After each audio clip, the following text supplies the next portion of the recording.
guys আজি এটা special বস্তু বনাম মানে স্পেচিয়েল কোনোবা দিনে ভাবি আছিলো যে এইটো বস্তু মই খামেই এতিয়া আপোনালোকে ভাবিব পাৰে কিনো স্পেচিয়েল বস্তু মানে স্পেচিয়েল বস্তু এইকাৰণে কৈছো যে মই ফাৰ্ষ্ট বাৰৰ কাৰণে বনাম মানে খাবাক লাগি বহুত বেছি লোভ যাই আছে মানে কি মোবাইলত দেখিলে মানে সেইটো মানে ৰিল মই দেখো সেইটো মানে কি ৰেচিপি দেখোৱে মই মানে ভাবো আৰু খাম কিন্তু আমাৰ ঘৰত কোনো নাখায় আজি মানে মই প্ৰথমবাৰ ট্ৰাই কৰিম নাজনো খাব পৰা নাই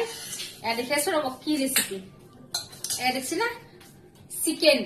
আজি ভাবছো মই বইল চিকেন বনাম সেই বুলি আৰু এই গোটাইখিনিৰে বইল চিকেন নবনাম হাজবেণ্ডক মানে কৈছো যে বইল চিকেন বনাম আজি চিকেন লৈবি হাজবেণ্ডক আৰু ভয়াকে লৈছে এতিয়া মানে ইয়াৰে আধা মানে মাংস বনাম আৰু মানে কি মছলা চছলা দি কিনে বনাম আৰু আধা মানে কেইপিচ মান বনাম বইল যিহেতু মই একলাই খাম হাজবেণ্ডো নাখায় বোলে মানে কি হয়তো যদি ভাল লাগে খাব পাৰে আৰু এনে অকণমান খাই চাব পাৰে সেইকাৰণে বেছি নবনাম বইল চিকেন অকণমান বনাম আজি মানে প্ৰথম ট্ৰাই কৰি চাম কেনেকুৱা লাগে বইল চিকেনটো খাই বহুত বেছি মানে ট্ৰেন্ডিঙত আছে বইল চিকেনটো মানে বহুতে কয় যে খাই কিনে বোলে মস্ত ভাল লাগে আহকচোন আজি ময়ো খাওঁ আৰু জুতি লওক কেনেকুৱা লাগে এই আইটা বইল চিকেন বনাম আৰু